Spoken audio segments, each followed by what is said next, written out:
13h, 15h, Europe 1 Info. Il est 13h32, merci de nous rejoindre sur Europe 1. Vous écoutez Clélie Mathias et ses deux chroniqueurs du jour. Avec vous aujourd'hui, Clélie, le journaliste indépendant et chroniqueur politique Elliot Maman et le directeur adjoint de la rédaction du Journal du Dimanche, Raphaël Steinville.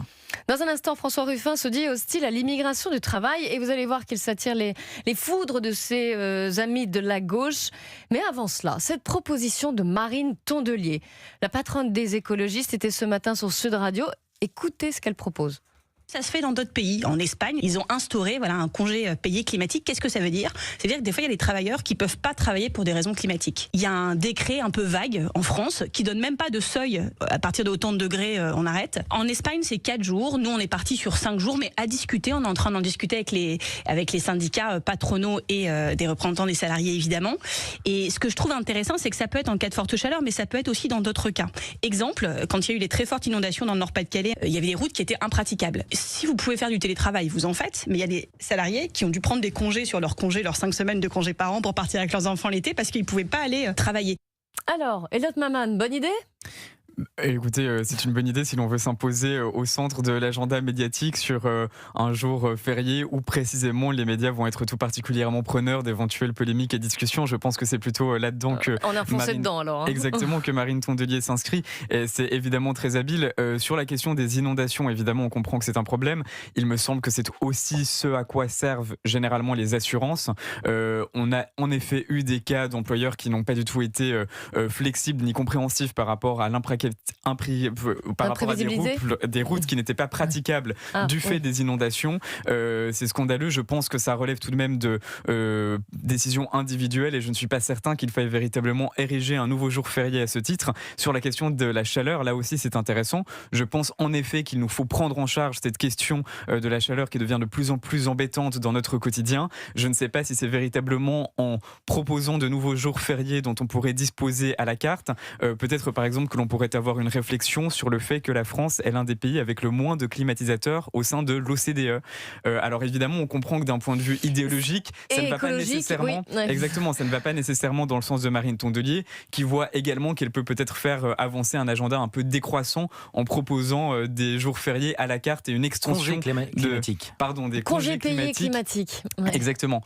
Mais ça reste tout de même idéologiquement très marqué, on va dire. Raphaël Steinville. Oui, on aurait envie de dire, comme le gouvernement, qu'on aimerait s'en remettre à l'intelligence collective. Au bon sens. Au bon sens. Mais c'est vrai que cette réalité, notamment des changements climatiques, des fortes chaleurs, elle est déjà prise en compte, notamment dans le monde du sport.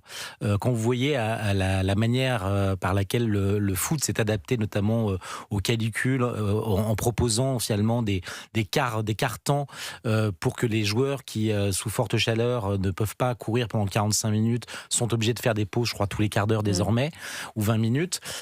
C'est forcément des pistes qui sont à la réflexion, ou qui devraient être à la réflexion dans de nombreuses entreprises, et notamment dans le monde industriel, où les fortes chaleurs sont insupportables. Mais de là à imaginer des congés sabbatiques, comme le propose Marine Tondelier, bien évidemment que c'est une manière de faire parler d'elle, de provoquer un débat au moment où finalement c'est un petit peu compliqué pour les écologistes en ce moment. Apparemment ça se fait aussi en Espagne quand même, 4 jours. Là Marine Tondelier va un peu plus loin, elle dit 5 jours, oui. Tant qu'à faire.